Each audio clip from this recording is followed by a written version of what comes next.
ने 3 नौजवानों के कत्ल केस में 9 मुलजिमीन के खिलाफ चार्जशीट दाखिल की है। इस कत्ल केस में 15 अफराद को मुलजिम बनाया गया था। पुलिस ने उनमें से 9 को गिरफ्तार किया था। SIT के मुताबिक फसादात और उससे जुड़े मुख्तलिफ मामलों में 683 अफराद मुबैना तौर से मुलविस पाए गए हैं। उनमें 240 को गिरफ्तार कर लिया गया है, जबकि 46 ने खुद सुपुर्दगी की थी, जबकि 11 को मुर्दा पाया गया था। SIT ने फसादात और उससे जुड़े 30 मामलों की तहकीकात मुकम्मल कर ली है। Bureau report ETV news. 1984 के सिख मुखालिफ फसादात की SIT के जरिए जांच का मामला जोर पकड़ता जा रहा है। इस सिलसिले में दिल्ली के वजीर आला अरविंद केजरीवाल ने आज लेफ्टिनेंट गवर्नर नजीब जंग से मुलाकात की।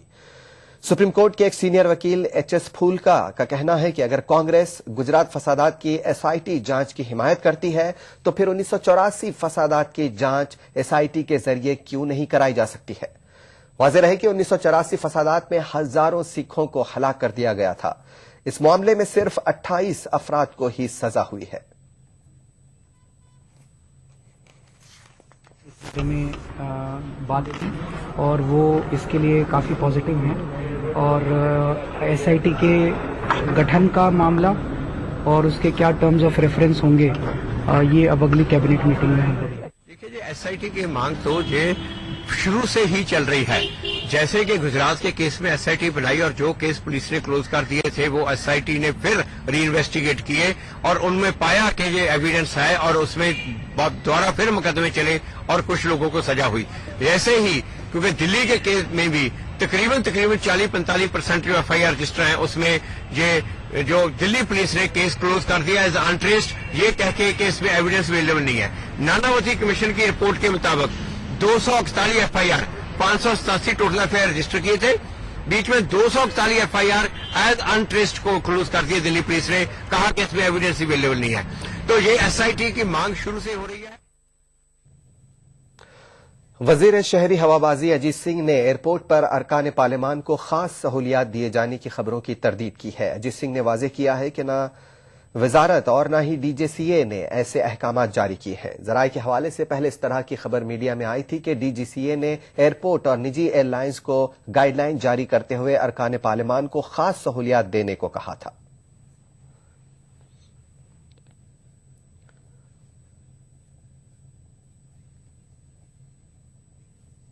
बहुत टीवी में मैं खबर देख रहा हूँ, ये बिल्कुल गलत खबर है। कोई गाइडलाइन नहीं इशू की गई है सर, कोई नया विचार कुछ नहीं है। कोई नया विचार नहीं है, कोई गाइडलाइन नहीं इशू हुई है। आंध्र प्रदेश के वजीर आला N किरण कुमार रेड्डी ने सियासत से किनारा कशी इख्तियार करने की धमकी दी है। किरण कुमार रेड्डी का कहना है कि तेलंगाना बिल के मसवदे पर बहस के लिए मोहलत में इजाफा न करने और पार्लियामेंट में तेलंगाना बिल पेश करने की सूरत में वो सियासत से किनारा कशी इख्तियार करेंगे। किरण कुमार रेड्डी के करीबी जराये का मानना है कि आंध्र प्रदेश की तकसीम के मामले पर कांग्रेस पार्टी पर दबाव बनाने के लिए उन्होंने ये धमकी दी है। किरण कुमार रेड्डी का कहना है कि आंध्र प्रदेश की तकसीम से तेलंगाना और सीमा आंध्रा इलाकों को नुकसान का सामना होगा, इसलिए वजीर आला मुत्तहिदा आंध्र प्रदेश को बरकरार रखने का मुतालबा कर रहे हैं।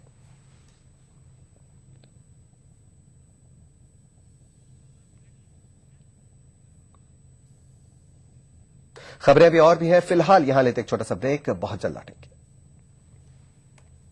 मुझे नहीं रहना इस तरफ में, मैं चली। कहाँ से बनवाऊँ तेरे लिए ताजमहल, पता है? अरे ढंग का घर तो लेके दे नहीं सके और ताजमहल की बात करते हो। क्या हुआ? झगड़ा। हाँ? चल बाहर आ और हटा अपना फालतू सामान यहाँ से। ये सड़क तूने खरीद रखी है क्या? ये मेरी जगह है। क्या हुआ? झगड़ा। अरे तुमने मेरी बाल्टी हटाई कैसे? अरे टॉयलेट हो या पानी, हर जगह पहला नंबर तेरा रहेगा क्या? मैं भरूंगी पानी, हटा के दिखा। हाँ तू तो आपको क्या हुआ? झगड़ा। अबे अंधा है क्या? अबे अंधा होगा तू, देखनी ना सड़क की हालत। क्या हुआ? झगड़ा झगड़ा झगड़ा झगड़ा, ये झगड़ा बंद करो। अब राजीव आवास योजना के तहत सरकार घर के साथ साथ मूलभूत सुविधाएं जैसे साफ पानी, अपना शौचालय और पक्की सड़कें भी उपलब्ध करा रही है। अब रोज की समस्याएं गायब। फिर हम झगड़ा कब करेंगे? अब नो झगड़ा। भाग दौड़ भरी जिंदगी, स्ट्रेस, जंक फूड, पोल्यूशन, नतीजा हर वक्त थकान, कमजोरी और अपनों से बढ़ती दूरी, खोया हुआ जोश और ताकत वापस पाएं हमदर्द हमदोजीन से। शिलाजीत, केसर, अंबर, अश्वगंधा और मूसली जैसी 22 मुफीद जड़ी बूटियों से बना फार्मूला बनाए आपको अंदर से मजबूत। तो हमदोजीन के साथ रहें हमेशा तैयार एक बेहतर जिंदगी के लिए रोजाना। हमदर्द हमदोजीन, हर्बल रिवाइटलाइजर मर्दों के लिए। अपनाइए मिलास स्किन क्रीम। इसको सिर्फ रात में इस्तेमाल करने से आपको मिले फेस प्रॉब्लम से आजादी। अब फेस प्रॉब्लम को कहिए बाय बाय। एली फार्मास्यूटिकल्स द्वारा। ये सिर्फ एक लोहे का टुकड़ा नहीं, जब खेतों में चला तो इसने सोना उगला, जब कंधे पे रखा तो स्वाभिमान बन गया। इस लोहे के टुकड़े से कमाया एक जमीन का टुकड़ा, एक जमीन के टुकड़े से खेत के खेत, खेतों से कमाई इज्जत।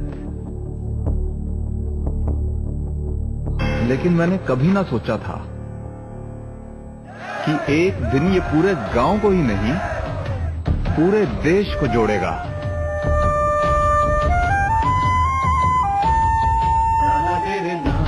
ये कहानी थी एक गांव के योगदान की। इसी तरह देश का हर गांव देगा एक कृषि औजार, जिसके लोहे को मिलाकर बनेगी दुनिया की सबसे ऊंची किसानों के महान नेता, लौह पुरुष सरदार पटेल की प्रतिमा। श्री नरेंद्र मोदी प्रेरित महाअभियान स्टैच्यू ऑफ यूनिटी, एक भारत श्रेष्ठ भारत। ये लो, साहब ने आज भी बिजली का बिल नहीं भरा। अब भरो फाइन। ये फोन निकाल। मैं नौकरी करता हूं, तुम घर को संभालती हो, और प्रेसिडेंट साहब फोन पे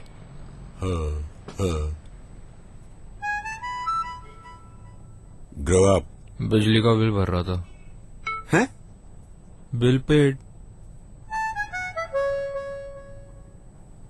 भोपला पास करना।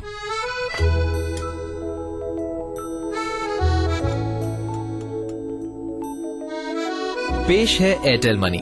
बिल भरिए, पैसे भेजिए, रिचार्ज कीजिए डायरेक्ट मोबाइल से। Call 400 simple. शहीदों, राज्य आंदोलनकारियों और आम आदमी के सपनों को हकीकत में बदलने की ईमानदार कोशिशों के तहत उत्तराखंड की बहुगुणा सरकार की कामयाबियों की फेहरिस्त में एक और इजाफा।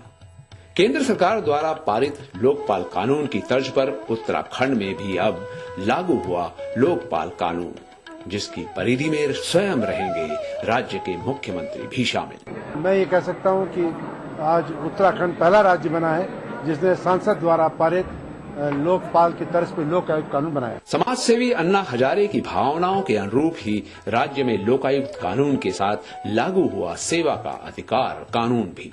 तो सेवा का अधिकार कानून हमने बनाया है, और कानून बनने से मैं कह सकता हूं कि एक आदमी एक बात सोचेगा कि अब एक उसके चारों तरफ ऐसा घेरा बन रहा है कानून का कि जो भ्रष्टाचारी बच नहीं पाएगा। ये कदम गवाह है कि अनुभवी नेतृत्व खुशहाली की नई राहें खोलना जानता है।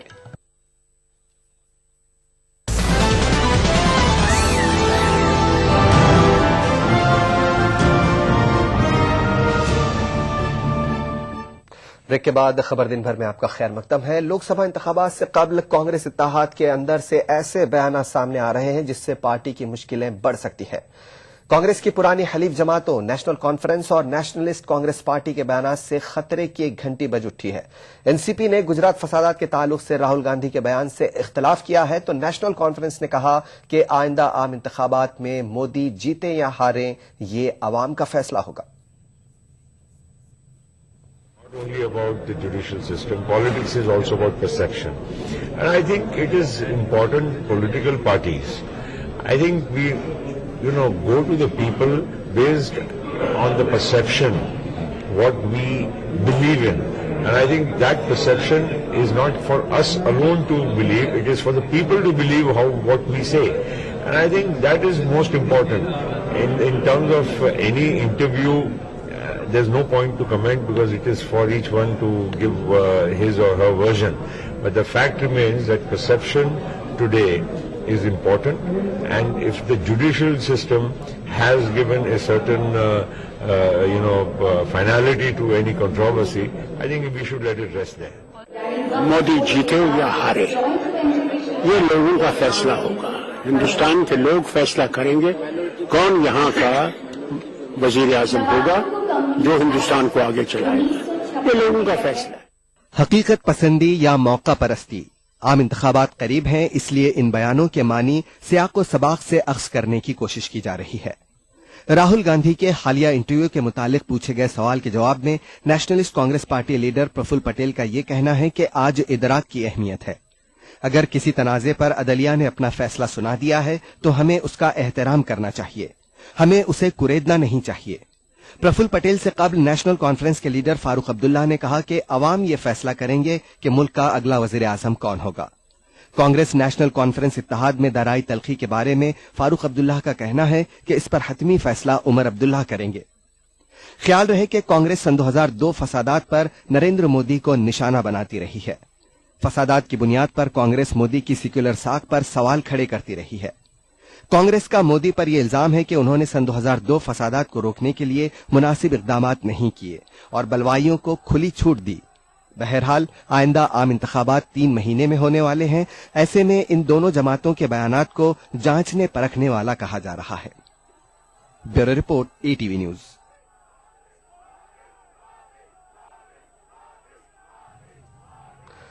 मरकजी वजारत बराए अक़लियती उमूर के 8वें यौम तासीस के मौके पर वज़ीर आज़म मनमोहन सिंह के हाथों national work development corporation limited का इफ्तिताह अमल में आया। दिल्ली के विज्ञान भवन में मुनक़िदा इस तकरीब में UPA चेयरपर्सन सोनिया गांधी और मरकजी वजीर बराए अक़लियती उमूर के रहमान खान ने भी शिरकत की।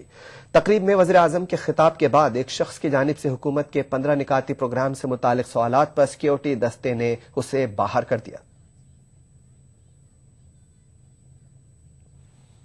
मरकजी वजारत बराए अक़लियती उमूर के ज़ेर निगरानी एक नए शोबे का आगाज हुआ है। मुल्क भर में मौजूद वक्फ जायदादों को तरक्की देने की गरज से नेशनल वक्फ डेवलपमेंट कॉरपोरेशन के नाम से एक नए इदारे का क़याम अमल में आया। इदारे के क़याम का मकसद वक्फ अर्जियात को तरक्की देते हुए इनसे होने वाले आमदनी को मुसलमानों के फलाह व बहबूद के लिए इस्तेमाल किया जाना है। तकरीब से खिताब करते हुए वज़ीर आज़म डॉक्टर मनमोहन सिंह ने हुकूमत के इस इक़दाम को अक़लियती तबके की फलाह की जानिब एक और अहम कदम करार दिया है। नेशनल वक्फ development corporation is just one of the several far-reaching initiatives that the Ministry of Minority Affairs has taken ever since its inception in the year 2006. Ladies and gentlemen, this corporation has been established with an authorized share capital of rupees 500 crores. It will facilitate and mobilize financial resources for setting up of facilities like schools, colleges, hospitals on Waqf property for community purposes in a transparent manner. वज़ीर आज़म के खिताब के बाद एक फर्द ने मरकजी हुकूमत के 15 निकाती प्रोग्राम के निफाज से मुतालिक सवालात करने चाहिए, लेकिन वज़ीर आज़म के हिफाजती दस्ते ने उसका मुंह जबरन बंद करते हुए उसे बाहर कर दिया। दूसरी जानिब सोनिया गांधी ने अपने खिताब में मुल्क की अवाम को सेकुलरिज्म को नुकसान पहुंचाने वाली ताकतों से होशियार रहने का मशवरा दिया।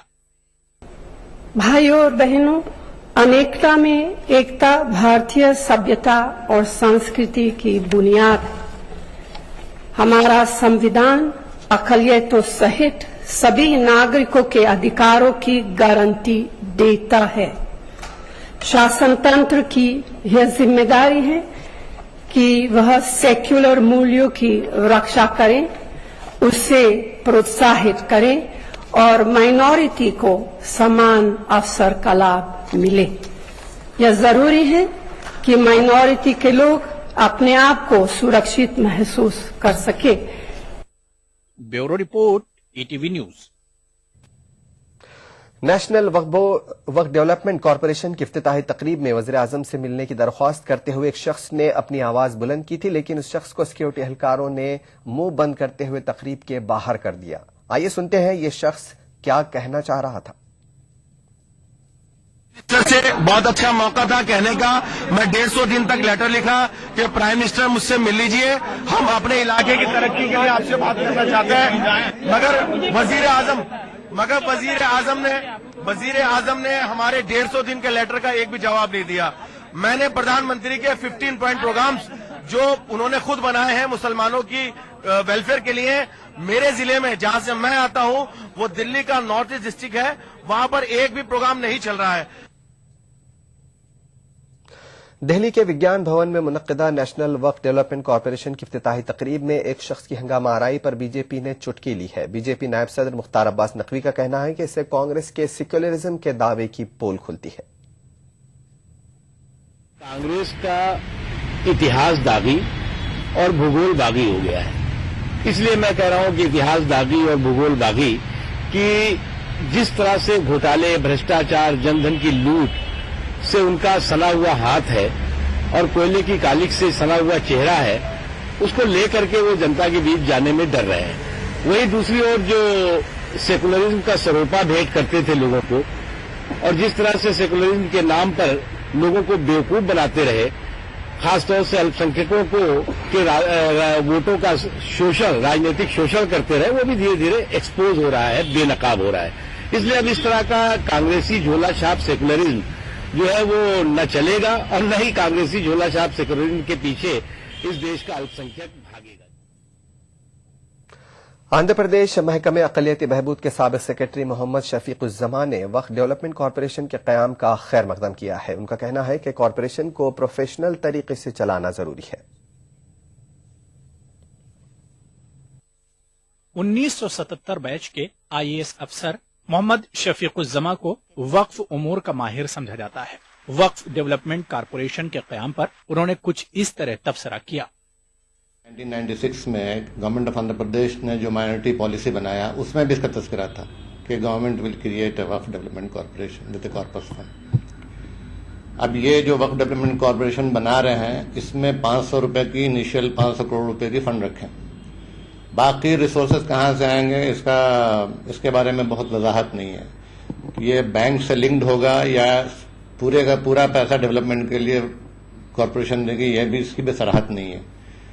अगर बैंक से लिंक्ड होगा तो फिर उसमें जो बैंक लोन्स में जो दिक्कतें होती हैं, टाइटल ये वो सारे आएंगे। अगर पूरा का पूरा पैसा कॉरपोरेशन देगी तो 500 करोड़ की रकम बहुत ही कम है।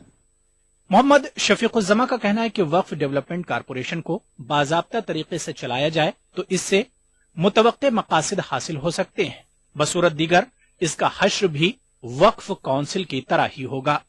जब तक ये सिस्टम को पक्का नहीं किया जाए कि लोन किस तरह से दिया जाएगा और किस तरह से वसूली होगी, वसूली नहीं होने की सूरत में क्या होगा, उससे जो प्रॉपर्टी डेवलप होगी उसको लिंक किया जाए वक्फ फंड कलेक्शन से, तो जब तक ये चीज नहीं होंगी तो वक्फ काउंसिल ने जिस तरह से फंड दिए थे डेवलपमेंट के लिए, उसी तरह जो है ये वक्फ कॉरपोरेशन में फंड देने के बाद जब फंड खत्म हो जाएंगे तो फिर फंड देना बंद कर देंगे। वक्फ जायदादों की तरक्की के लिए सरमायाकारी के हुसूल में मदद के मरकजी हुकूमत के मंसूबे पर भी शफीक़ुज़्ज़मान ने सवाल उठाया। ETV news Hyderabad. यहां लेते हैं एक छोटा सा ब्रेक, बहुत जल्द लौटेंगे।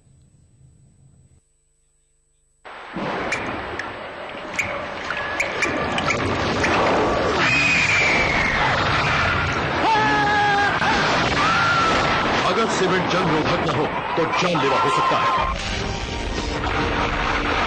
Shri ultra red oxide, Bharat का एकमात्र जंग रोधक सीमेंट।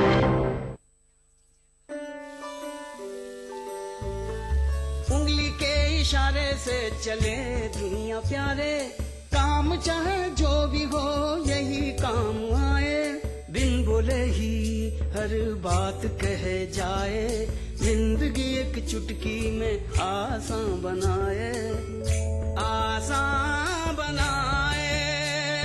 दिल में जो है वो ये बताए, तेरी मेरी सबकी जरूरत ये पूरी कर जाए। हम समझते हैं इस उंगली के इशारे को, इसलिए हम लाए हैं जन सेवाएं आपकी उंगली के इशारे पर।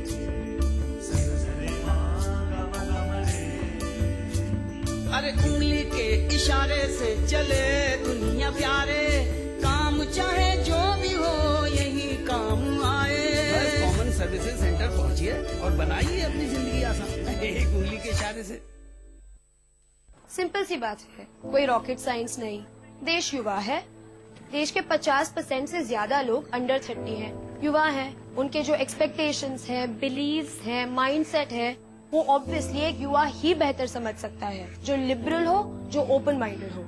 और वो again no rocket science. Congress के लीडर्स हैं जिनके साथ यूथ रिलेट करता है। वो गाना है ना, हम हैं नए, अंदाज क्यों हो पुराना। कट्टर सोच नहीं, युवा जोश। मैं हसीबा अमीन, राहुल गांधी जी की इस युवा सोच से जुड़ी एक युवा कांग्रेस कार्यकर्ता। हर हाथ शक्ति, हर हाथ तरक्की।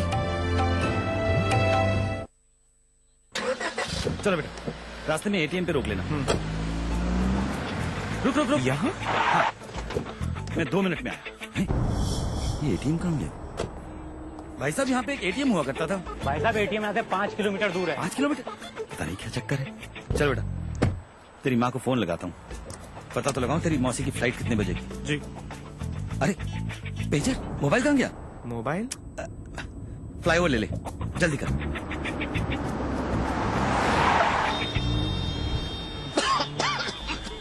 इतना ट्रैफिक, ये फ्लाईओवर कहाँ गया? कौन सा फ्लाईओवर पापा?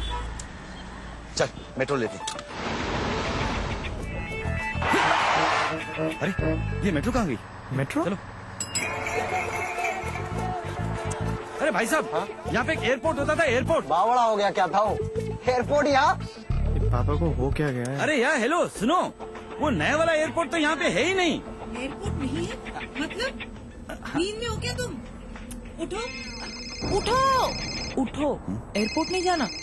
हाँ, airport, metros, ATMs, banks, expressways, इतना सब कुछ सिर्फ पिछले 10 सालों में।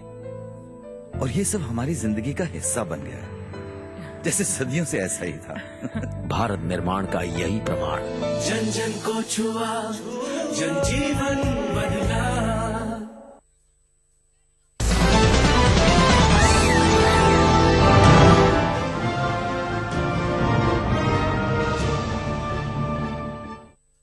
खबर दिन भर में आपका खैर मकदम है और अब कुछ बैनुल-अक़वामी खबरें। अमरीकी सदर बराक ओबामा का कहना है कि सन 2014 के बाद भी अमरीका अफगानिस्तान में थोड़ी तादाद में फौज को रखेगा। ताहम ओबामा ने फौज की तादाद को वाज़ेह नहीं किया। कांग्रेस के सालाना इजलास से खिताब करते हुए ओबामा ने कहा कि अलकायदा के इम्कानी खतरे से निपटने के लिए अफगानिस्तान में अमरीका अपनी फौज को तैनात रखेगा। दूसरी जानिब ओबामा ने कहा कि अगर अमरीकी कांग्रेस ईरान के खिलाफ नई पाबंदियां आयद करेगी तो वो उसे वीटो कर देंगे।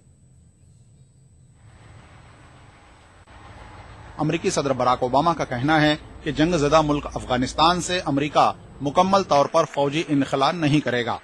ओबामा का कहना है कि सन 2014 के बाद भी अफगानिस्तान में अमरीकी अफवाज का कयाम रहेगा। अमरीकी कांग्रेस के सालाना इजलास से खिताब करते हुए अमरीकी सदर ने कहा कि अफगान फौज को ट्रेनिंग देने और अलकायदा से निपटने के लिए थोड़ी तादाद में अमरीकी फौज अफगानिस्तान में मौजूद रहेगी। अपने खिताब के दौरान ओबामा ने अमरीकी अफवाज की तादाद का जिक्र नहीं किया। 2014, we will support a unified Afghanistan as it takes responsibility for its own future. If the Afghan government signs a security agreement that we have negotiated, a small force of Americans could remain in Afghanistan with NATO allies to carry out 2 narrow missions: training and assisting Afghan forces and counterterrorism operations to pursue any remnants of Al-Qaeda. सदर Obama ने al Qaeda के इम्कानी खतरे को मुस्तरद नहीं किया। Obama ने कहा कि अलकायदा ने अपने पैर दूसरे ममालिक में फैला लिए हैं। That danger remains. While we've put Al-Qaeda's core leadership on a path to defeat, the threat has evolved as Al-Qaeda affiliates and other extremists take root in different parts of the world. In Yemen, Somalia, Iraq, Mali, we have to keep working with partners to disrupt and disable those networks. In Syria, we'll support the opposition that rejects the agenda of terrorist networks. Congress से खिताब के दौरान Obama ने कई एक मौज़ूआत का इहाता किया। Obama ने कहा कि शाम और ईरान के तनाज़े को हल करने के लिए अमरीका पाबंद अहद है। अमरीकी सदर ने कहा कि अमरीका शाम में अपोजिशन की तायीद जारी रखेगा। ओबामा ने ईरान पर नई पाबंदियों के खिलाफ कांग्रेस को खबरदार किया। अमरीकी सदर का कहना है कि ईरान के मसले के हल के लिए सफारती कोशिशों को एक मौका दिया जाना चाहिए। ओबामा ने कहा कि अगर कांग्रेस ईरान पर नई पाबंदियां आयद करने का मंसूबा बनाएगी तो वो उसे वीटो करेंगे। Bureau report, ETV news.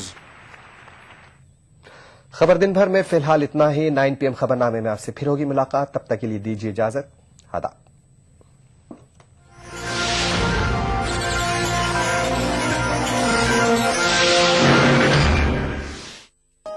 इस प्रोग्राम को पेश करने में ताउन किया बांगर सीमेंट, सस्ता नहीं सबसे अच्छा।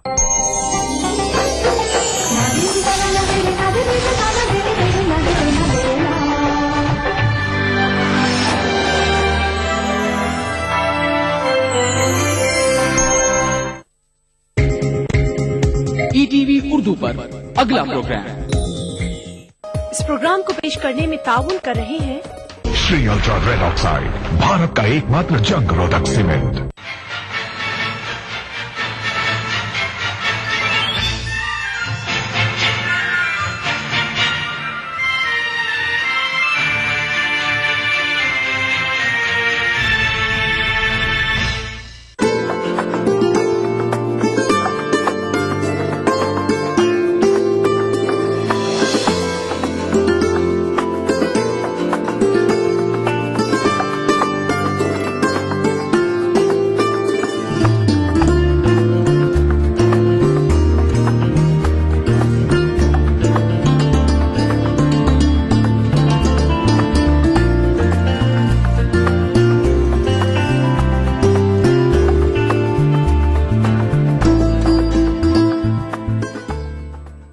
नाज़रीन आदाब, आप देख रहे हैं टीवी का खास प्रोग्राम बारगाह अक़ीदत। नाज़रीन, आज फिर एक खास एपिसोड को लेकर हम आपके बीच हाजिर हुए हैं। आज टीवी की टीम रियासत महाराज के इलाका कोकन में मौजूद है। नाज़रीन, जिस आस्थाने की आज आप ज़ियारत करेंगे, आस्थाना कुतुब कोकन हजरत सैयद मलिक हुसैन कादरी उर्फ दीवान शाह रहमतुल्लाह अलैह का आस्थाना है। क्या आपकी तालीमात? आइए डालते हैं एक नजर। हिंदुस्तान का मगरबी इलाका जो समंदर के किनारे वाक़ है, महाभारत में उसे अपरांत और अरब सयाहों ने कंकन और कमकम के नाम से ताबीर किया है।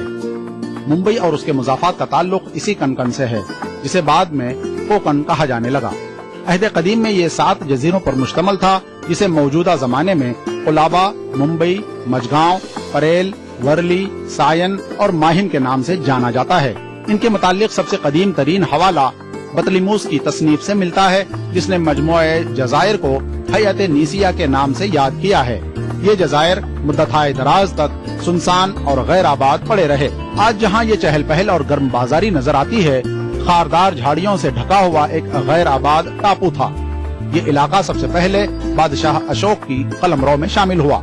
इसके बाद जुनूबी हिंद के नामवर खानदान सातवाहन बरसरे इख्तिदार आया। सातवाहन के बाद इस इलाके पर नरिकोनिक नामी खानदान की यहाँ हुकूमत रही। इसके बाद राष्ट्रकूट खानदान की यहाँ हुकूमत कायम हुई। मुंबई के इलाके में इसी खानदान के अहद में इंसानी आबादी ने बूदोबाश शुरू की। इसके बाद 6ठी सदी ईस्वी में मौर्य खानदान ने शिमाली कोकन माओ जजायर मुंबई पर कब्जा कर लिया। इस खानदान का पायेतख्त एलिफेंटा यानी पुरी था। इसके बाद इस इलाके पर चालुक्य खानदान सिलहारा खानदान की हुकूमत कायम हुई। इस खानदान के अहद में ही थाना, संजान, सुनजान, सोपारा, कल्याण, बसी, उरन और चिविल तिजारत के बड़े मराकिज थे। इस खानदान का आखिरी राजा सोमेश्वर था, जिसे देवगिरी के राजा महादेव ने शिकस्त दी थी। इस तरह से यह इलाका देवगिरी सल्तनत में जम हो गया था। महादेव के बाद इस इलाके पर रामदेव की हुकूमत कायम हुई।